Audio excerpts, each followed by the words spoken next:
দাদারা আপনাদেরকে শিখাবে আমার সোনার বাংলা। আমি তোমায় শুনেন, আমার সোনার বাংলা না, আমার সোনার বাংলাদেশ। বলেন আমার সোনার। এই যে আমাদের যে জাতীয় সঙ্গীত লিখেছে রবীন্দ্রনাথ ঠাকুর, সে ছিল ব্রিটিশের দালাল। আমাদের জাতীয় কবি হলেন কাজী নজরুল ইসলাম। তিনি লিখেছিলেন শালা দেশ ছাড়বি কিনা বল। ব্রিটিশকে বলেছিলেন শালা দেশ ছাড়বি কিনা, না হলে কিলের চুটে হাড় করি বজল, মানে হাড্ডি ভাঙ গেলাম একেবারে। আর রবীন্দ্রনাথ ঠাকুর ছিল ব্রিটিশের দালাল।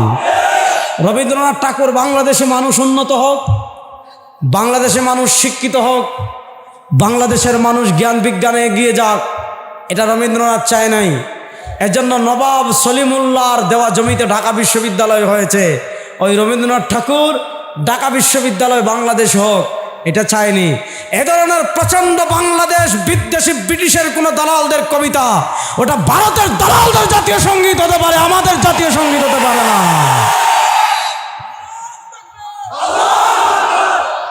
ওই দালালদের কবিতা পরিবর্তন করার দরকার আছে না নাই? শুনেন, অন্তর্বর্তীকালীন সরকার আপনারা মানুষের রক্তের উপর এসেছেন। হাজারের মানুষ জীবন দিয়ে রক্ত দিয়ে ভারতের আধিপত্যবাদকে পরাজিত করেছে। সুতরাং যেই কবিতায় বাংলাদেশ নাই, যেই কবিতায় ৭১ আমার শহীদদের কথা নাই, যেই কবিতায় আমার ৯২% মুসলমানদের চেতনার কথা নাই, ওই কবিতা মুজিববাদীদের জাতীয় সঙ্গীত হতে পারে। ওই কবিতা ভারতের ৫টা গোলামদের জাতীয় সঙ্গীত হতে পারে। ৯২% মুসলমানদের জাতীয় সঙ্গীত হতে পারে না, পারে না, পারে না, পারেন। আমরা মানি না। বলেন আমরা। ময়মনসিংহের মানুষ এখনো ডরাইতেছেন না? আওয়ামী লীগকে বাগান ৬ মাস হয়ে গেল, এখনো ডরায়। বলেন ভারতের গোলামদের, উনি যে বলেছে আমার সোনার বাংলা, আবার বলেছে ওমা। এই ওমা মানি তা কারে ডাকছে জান? ওমা মানি তার কালিমারে ডাকছে, মূর্তিরে। আমরা ডাকবো একমাত্র কাকে?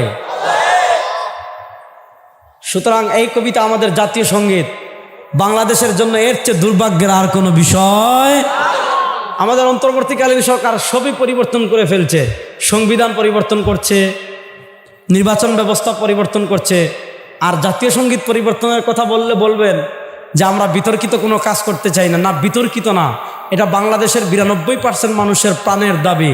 গত জুলাই আগস্টের গণবিপ্লবে হাজারের অধিক মানুষ রক্ত দিয়ে ভারতের আধিপত্যবাদকে পরাজিত করেছে। সুতরাং আমার সোনার বাংলা বলে সে কলকাতাকে বুঝাবে, আমার সোনার বাংলা বলে বাংলাদেশ ভারত সব এক করে ফেলবে। ওই কবিতা জাতীয় সঙ্গীত হিসাবে আমরা আর দেখতে চাই না। ঠিক কিনা?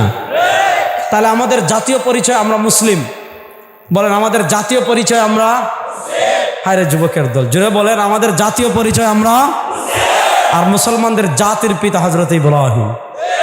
বলেন মুসলমানদের জাতির পিতা হজরতে। এর বাহিরে আমাদের কোনো আব্বা নাই, এর বাহিরে আমাদের কোনো জাতীয় আব্বা, এর বাহিরে আমাদের জাতীয় কোনো খালা, এর বাহিরে আমাদের জাতীয় কোনো ভাবি। এই কোন স্বৈরাচারের বাপ আমাদের জাতির পিতা হতে পারে না। কোন লেডি ফেরাউনের বাপ আমাদের জাতির পিতা হতে পারে না। আমরা মুসলমান, আমাদের জাতির পিতা হযরত ইব্রাহিম। যেই দল ক্ষমতায় আসবেন আর আপনার নেতাকে জাতির পিতা বানাবেন, আমরা মানি না। আর এই তামাশা বাংলাদেশের মানুষ আর দেখতে চায় না। আপনি আপনার নেতারা জাতির আব্বা বানাইয়া রাস্তার মুড়ে মুড়ে মূর্তি দাঁড় করে রাখবেন। হ্যাঁ, ফাইজলামি পেয়েছেন? ওই ফাইজলামি এই দেশে আর চলবে না। বলেন এই ফাইজলামি এই দেশে আর। শুনেন, আমাদের জাতির পিতা হযরত ইব্রাহিম। আল্লাহ কোরআনে বলেছেন মিল্লাতে আবিকুম ইব্রাহিম হুয়া সাম্মাকুমুল মুসলিমিন। তোমাদের জাতির পিতা হযরত ইব্রাহিম, তিনি তোমাদের নামকরণ করেছেন মুসলমান। রাসূলুল্লাহ সাল্লাল্লাহু আলাইহি ওয়াসাল্লাম হাদিসে তার পরিচয় বলেছেন, আনা ইবনু আব্দুল্লাহ, আমি আব্দুল্লাহর ছেলে। আনা মিন কুরাইশ, আল্লাহ তাআলা আমাকে কুরাইশ বংশে পাঠিয়েছেন। আনা দাওয়াতু আবি ইব্রাহিম, নবী করিম সাল্লাল্লাহু আলাইহি ওয়াসাল্লাম বলেন, আমি আমার জাতির পিতা হযরত ইব্রাহিম আলাইহিস সালামের দোয়ার ফসল। আনা বাশারাতু ঈসা, আমি হলাম হযরত ঈসার সুসংবাদ।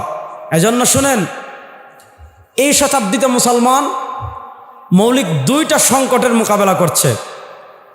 একটা সংকটের নাম হলো জাতীয়তাবাদ, আর আরেকটা সংকটের নাম হলো সেকুলারিজম তথা ধর্মনিরপেক্ষতাবাদ। কে বাংলাদেশি, ইসলামে এটা ম্যাটার না, ইসলামে এটার কোনো দাম নাই। কে পাকিস্তানি, ইসলামে এটা ফজিলতের কোনো বিষয় না। কেউ সৌদি আরবের, ইসলামে এটা কোনো ফজিলতের বিষয় না। কে আরবের, ইসলামে এটা কোনো ফজিলতের বিষয় না। আপনার ভাষা মক্কার পাশে, ইসলামে এটা কোনো ফজিলতের বিষয় না। ইসলাম বলে এই যে আল্লাহ আমাদেরকে বিভিন্ন দেশে বিভক্ত করেছেন, আল্লাহ আমাদেরকে বিভিন্ন গোত্রে বিভক্ত করেছেন, আল্লাহ আমাদেরকে বিভিন্ন এলাকায় বিভক্ত করেছেন। ওয়াজআলনাকুম শুউবাম ওয়া ক্বাবাইলা, আমাদের সকলের সূচনা আদম থেকে। বলেন আমাদের সকলের সূচনা, জোরে বলেন, না বান্দর থেকে? বলেন আমাদের সূচনা কার থেকে? আদম থেকে। যারা আমাদেরকে বান্দরের বাচ্চা বানাতে চেয়েছিল, ওই বান্দরের বাচ্চাদেরকে দেশ থেকে খেদাইয়া ভারতে পাঠাই দিছি। আর এখন যদি কেউ বান্দরের বাচ্চা আমাদেরকে বানাতে চান, শিক্ষা সিলেবাসে বান্দর ঢুকাতে চান, শেখ হাসিনা তো পোশাক পরে যাইতে পারছে, বিফকেস 8-10টা নিয়ে যাইতে পারছে।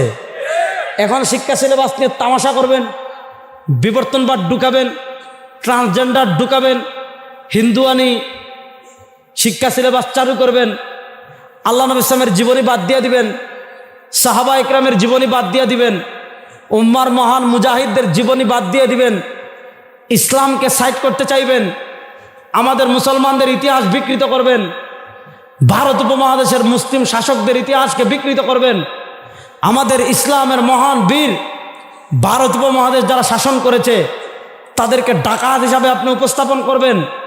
শেখ হাসিনা তো শাড়ি নিয়ে পলাইতে পারছে, আপনারা লুঙ্গি নিয়ে পলাইতে পারবেন না।